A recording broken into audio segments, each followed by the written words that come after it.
The question I wanted to ask is, you spoke on WEEI today about Tom Brady looking at his options, and he decided Tampa was a better option. Why weren't the Patriots a better option for him when both Robert Kraft and Brady himself said over and over how much they wanted him to finish his career here? Yeah, well, I mean, I'm not going to go back and rehash all that. We've talked about that. Really, my You've focus right never now is talked on the about it yeah, with my us. focus is on the game here. And look, I have so much respect and appreciation for Tom and everything he did here, and for me and for our team. And we're just getting ready to compete against Tampa this week, and we're going to keep our focus on that. But you talk about rehashing dynamics that you've already gone through. You've never done that. Yeah, we made a statement when Tom left, and that covered it. You surprised how well he's played? He's thrown 61 touchdown passes in 23 games down there. Won a Tom, Super Bowl. yeah, Tom's a great player. Nothing surprises me that he does. Fair enough.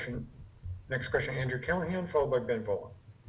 Bill, I wanted to go back to the game yesterday, and I know your defense rotated a lot, and it's happened in the past, but specific to the linebackers, did Juwan Bentley miss most, if not all, the second half due to injury? Yeah, yes. And then what made the decision to insert Jelani into his spot in that rotation better for the defense as opposed to letting Danta play the entire second half? Yeah, well, we've been rotating our players defensively throughout the whole year, and feel like that's the best way to manage the situation. Yeah, so why was it best yesterday? Yeah, for a number of reasons. Any come to mind? Yeah, I mean, it'd be a much longer conversation than this one. We managed them the way we felt was the best way to manage it. Next question, Ben Volen, followed by Phil Perry.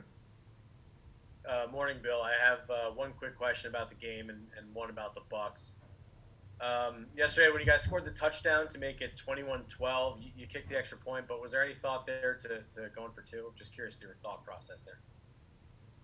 Yeah, that's always a decision, with the 15-point game there when you score, what to do with that one. So if you kick it, it's a one-score game. If you go for it and don't make it, then it's a two-score game. So we elected to make it a one-score game. Gotcha. And just going back to the Bucs, just seeing how well Brady's played the last few years, do you wish that you had made the Patriots a better option for him to return?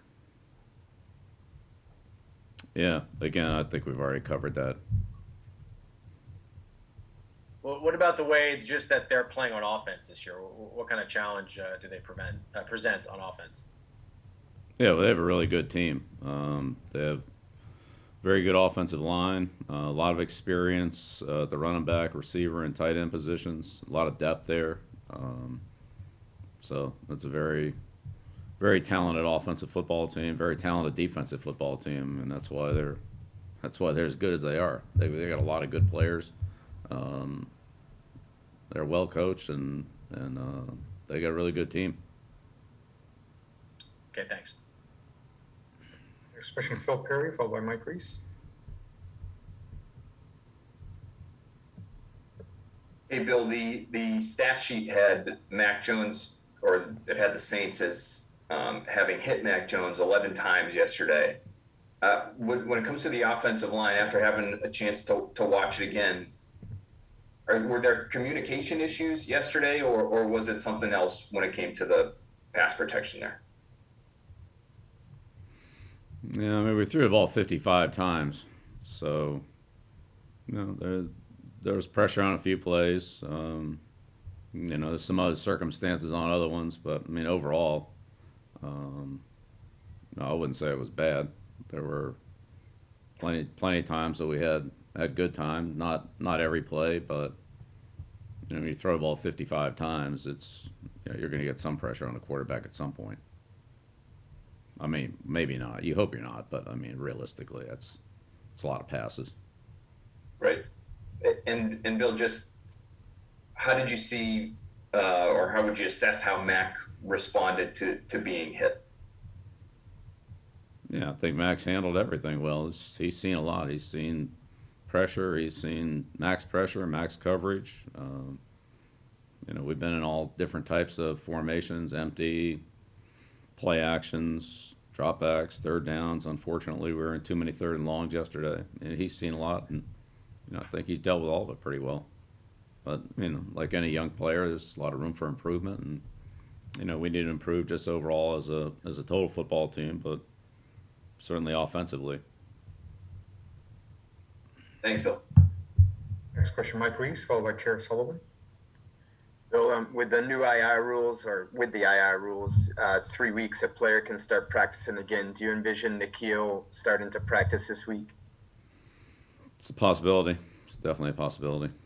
We'll see where he is today, but he's making progress, so we'll probably make that decision in the next 48 hours.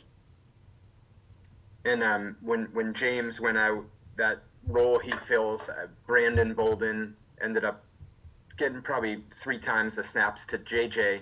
And I just was going to ask you, just what do you want to see from JJ to maybe have him take on a little more if you need him in that role if James isn't available? Yeah, well, Brandon has by far the most experience of that group, and certainly in the situation we were in yesterday. So, I thought he did a good job of handling it. That's been a role that he's had in the past, and fortunately, we haven't needed him to do that very often.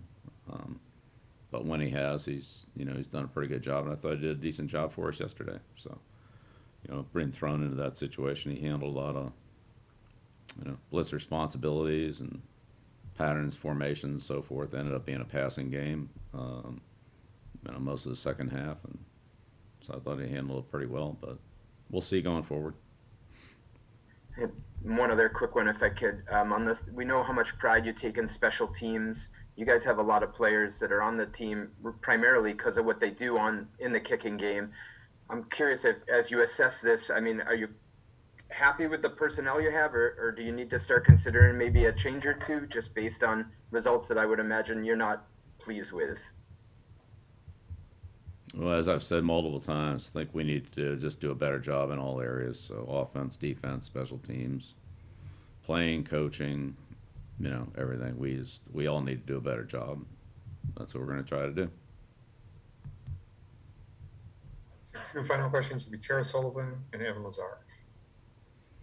Hey, Bill, I wanted to ask you, just as a coach who's been in the league, and you obviously developed or helped develop the greatest quarterback of all time in Tom Brady, do you draw on any of that as you work with Mac, as you're kind of on the ground floor and helping him develop? Like, are there things that you applied with Tom that you're using with Mac Jones? Yeah, sure. Yeah, we've had a lot of young quarterbacks in here, and Tom was. Of course, Tom didn't play his rookie year, but his second year was kind of like a rookie year. But we had Rohan, we had Jimmy, we had Jacoby. We've had quite a few guys here, Cliff and Ryan Mallett and all of them. And so, I think you learn from the experience of all those guys, and each one's a little bit different. There's some common threads, and with one common thread being it's our offense. A lot of coaches may have coached multiple quarterbacks in their first season, but maybe not necessarily in the same type of offense. So I think that's really what we can rely on, is how those quarterbacks, what's given them trouble, what's been easier for them, what we need to do to kind of help the process and so forth. But yeah, of course we rely on that, sure. I guess what made me curious is, all those other young guys you mentioned, Tom was always ahead of them, like Tom was the number one, and now I wondered just if Mac was more similar than any of the other young guys, and if there's like a fun thing for you in that, sort of knowing you're back on the ground floor, having done what you did with Tom, to kind of be back at the kind of the start of that equation. Yeah. Well, again, they're all different. You know, when we had to, you know, start the season with Jimmy and then Jacoby, that was, and then Jacoby ended up, of course, having to play. You know, that was just, you know, a little bit of the same thing, not quite the same, but you know, we didn't know exactly how that was going to go at the beginning of the year.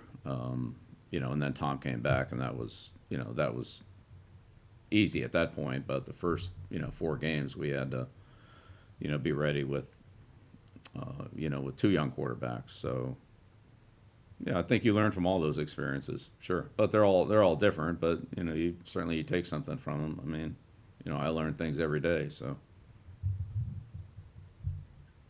And last question, Evan Lazar.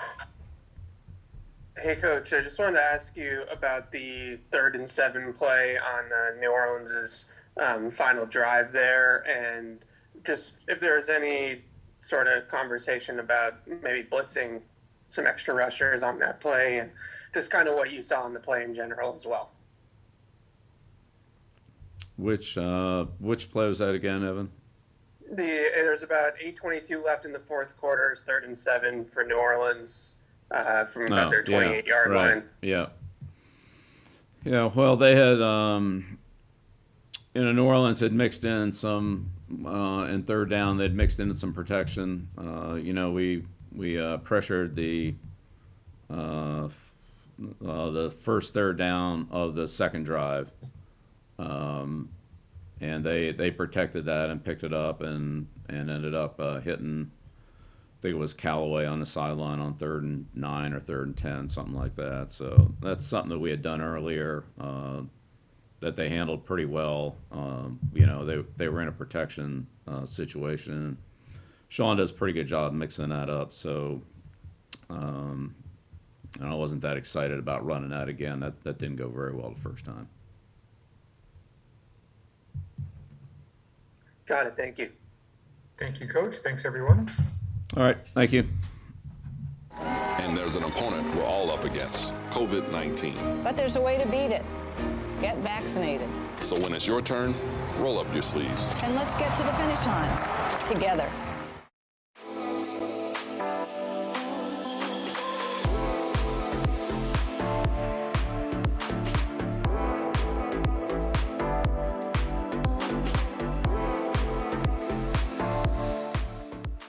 When did Bud Light Seltzer start making lemonade? Probably when 2020 handed us all those lemons.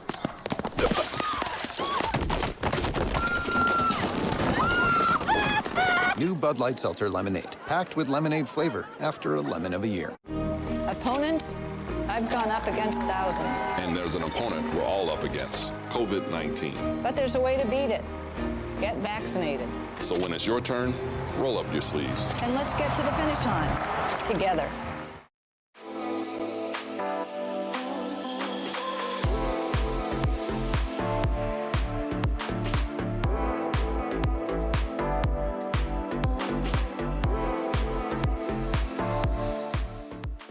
When did Bud Light Seltzer start making lemonade? Probably when 2020 handed us all those lemons.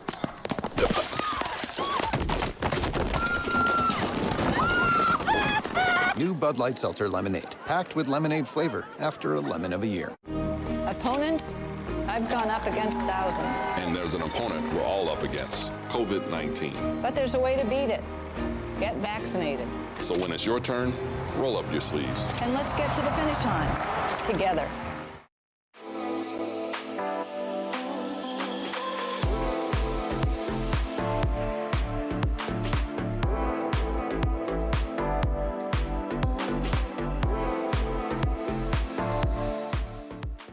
When did Bud Light Seltzer start making lemonade? Probably when 2020 handed us all those lemons.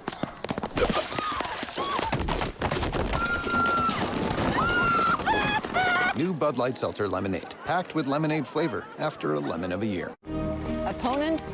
I've gone up against thousands. And there's an opponent we're all up against, COVID-19. But there's a way to beat it.